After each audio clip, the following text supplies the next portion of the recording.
I want to thank you all for bringing this very, very important debate on the floor of the National Assembly.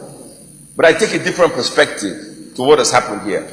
You have to go back in history to understand why there was a civil war in the first place, and 50 years later, why the same people are agitating for independence. In '66, we had the first coup, where it was alleged that the Igbos wiped out northern leaders in the military. Second coup, Gawan took over, and there was a lot of bloodshed, killing the Igbos.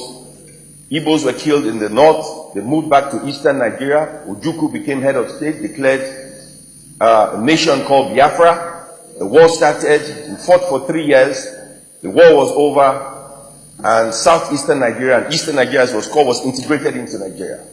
That is the background. Now, when the war was over, I asked the Vice President of Nigeria a fundamental question. There are two questions asked. One, why did you erase the bite of Biafra from the map of Nigeria? And he said that at the Supreme Military Council meeting, they felt Biafra would rise again. And so the federal government at the time did everything possible not to talk about the war in Nigeria. So, from 1970 to the present, a generation of Nigerians who were born did not know we had a civil war. And I know a lot of young people who do not know Nigeria fought the war.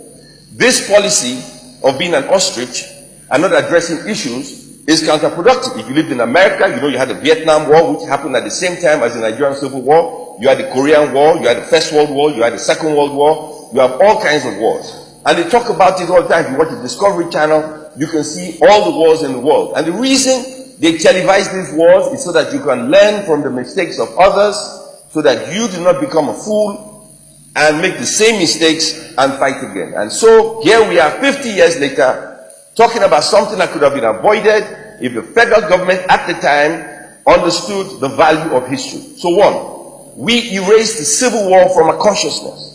So a generation of people do not know we fought the war or why we fought the war. They say the Igbos were marginalized, right? They fought the war, they lost.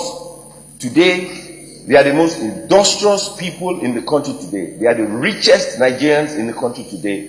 One of the most educated people in Nigeria today. Yet, they feel marginalized. If you compare the Igbo man to the other sections of the society, you would say the Igbos are very privileged because of what they have. Yet, a generation of Igbos say they are marginalized and they want to secede and they want a nation. Well, yes, a young generation of people who have never seen bloodshed, war, destruction, people being killed, amputated, families being divided, sure they can think like that. But what have we done as a nation to educate them about the destruction of war? Absolutely nothing. We do not teach this in our history books.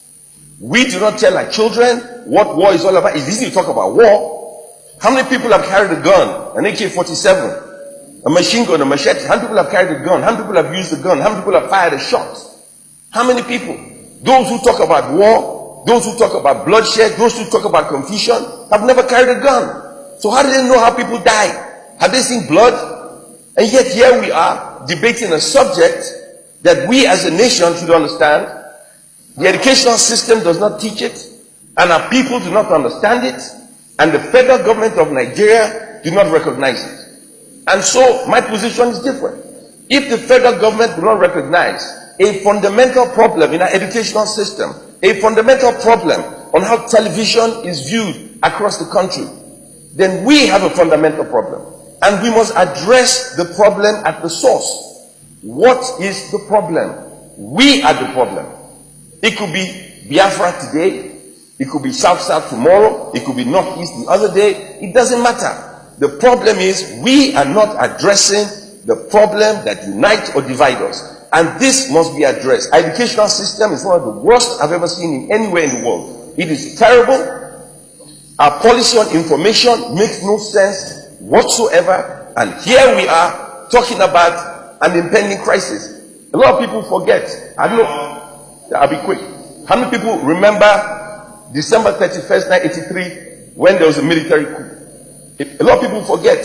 I was in the office of Punch newspaper, Oluwabodere. I did not know he was dying of cancer.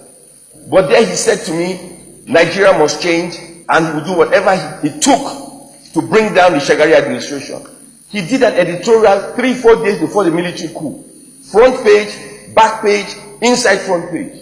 Within 3 days, the military struck and democracy ended. But the people of this country who do not pay attention to history, who do not read, who do not watch television, and to the government who pretend to be deaf and dumb. Your mic. Pay attention. The government should pay attention to the least of us. They should pay attention to history.